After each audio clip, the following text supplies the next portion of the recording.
Chennai shopping mall లో sensational Dasara triple ధమాకా. Spot gifts, combo offers, instant discounts.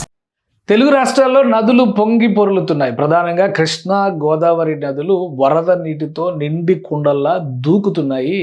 ఇప్పుడు ప్రకాశం barrage కృష్ణానదికి సంబంధించి విజయవాడ దగ్గర, గోదావరికి సంబంధించి ధవళేశ్వరం అంటే రాజమండ్రి దగ్గర మొదటి ప్రమాద హెచ్చరికని జారీ చేయాల్సినటువంటి తీవ్ర స్థాయిలో ప్రవహిస్తున్నట్టుగా అధికారులు ప్రకటించారు. కాబట్టి హై అలర్ట్ చూపిస్తున్నారు. ఇది పోలవరం దగ్గర గోదావరి తాజా దృశ్యం. పోలవరం దగ్గర దాదాపు 44.9 అడుగుల నీటి మట్టానికి చేరుకుంది. భద్రాచలం దగ్గర గోదావరి వరద ప్రవాహం 44.4 అడుగుల ఎత్తుకి నీటి మట్టం చేరింది. ఇక ధవళేశ్వరం అంటే పోలవరం దాటుకుని ధవళేశ్వరం దగ్గరికి వెళ్ళాలి. పోలవరం దగ్గర ఉన్నటువంటి తాజా దృశ్యాలు ఒకసారి మనం చూస్తే కనుక ఈ రేంజ్ లో వరద నీటి ప్రవాహం దిగువకి వెళుతూ ఉంది. సో అక్కడ చూస్తే ధవళేశ్వరం ఆనకట్ట దగ్గర దాదాపుగా 8 లక్షల క్యూసిక్ల ఇన్ఫ్లో అవుట్ఫ్లో రెండు కూడా వస్తున్నాయి. ప్రస్తుతం 8 లక్షల క్యూసిక్ల దాకా నడుస్తుంది. అయితే రాత్రికి వచ్చేసరికి ఈ పరిస్థితి 10 నుంచి 11 లక్షలకు చేరేటువంటి అవకాశం ఉంది. అంటే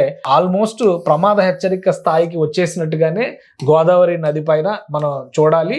అంటే ఈ రాత్రి పూర్తిగా గోదావరి పరివాహక ప్రాంతం, తీర ప్రాంతం, ముఖ్యంగా గోదావరి నది తీర ప్రాంతంలో ఉన్న లంక గ్రామాల ప్రజలు అప్రమత్తంగా ఉండాల్సినటువంటి అవసరం ఉందని చెప్పని అధికారులు ప్రకటించారు. ఇది గోదావరికి సంబంధించిన అంశం. అయితే ఇక కృష్ణా నదికి సంబంధించి కూడా వరద ప్రవాహం కొనసాగుతూ ఉంది. కృష్ణా నదికి సంబంధించి ప్రకాశం బ్యారేజ్ దగ్గర ప్రస్తుతం ఇన్ఫ్లో అవుట్ఫ్లో రెండు కూడా 3.5 నుంచి 4 క్యూసిక్ల నీటి ప్రవాహం ఉంది. ఇన్ఫ్లో ఎంత వస్తుందో అంతకంటే ఎక్కువ దిగువకి వదులుతున్నటువంటి పరిస్థితి ఉంది. ఇక్కడ కూడా 5 క్యూసిక్ల వరకు రాత్రికి నీటి ప్రవాహం చేరేటువంటి అవకాశం ఉందని అధికారులు అంచనా వేస్తున్నారు. 5 క్యూసిక్లకి వెళ్ళిందంటే కనుక మళ్ళీ దిగువన లోతట్టు ప్రాంతాల కాలనీల ప్రజలు వీళ్ళందరూ కూడా అప్రమత్తం అవ్వాల్సినటువంటి పరిస్థితి ఉంది. దాదాపుగా మొదటి ప్రమాద హెచ్చరిక దగ్గరకి ఈ 2 నదుల్లో కూడా నీటి ప్రవాహం చేరిందని చెప్పని అధికారులు చెప్తున్నారు. కాబట్టి గోదావరి పరివాహక ప్రాంతంలో ఉన్న వాళ్ళు కానీ, కృష్ణానది పరివాహక ప్రాంతంలో ఉన్న వాళ్ళు కానీ అధికారులు ఇచ్చినటువంటి ఆదేశాలని, వాళ్ళు ఇచ్చినటువంటి డైరెక్షన్స్ని ఖచ్చితంగా ఫాలో అయి తీరాలి. లేదంటే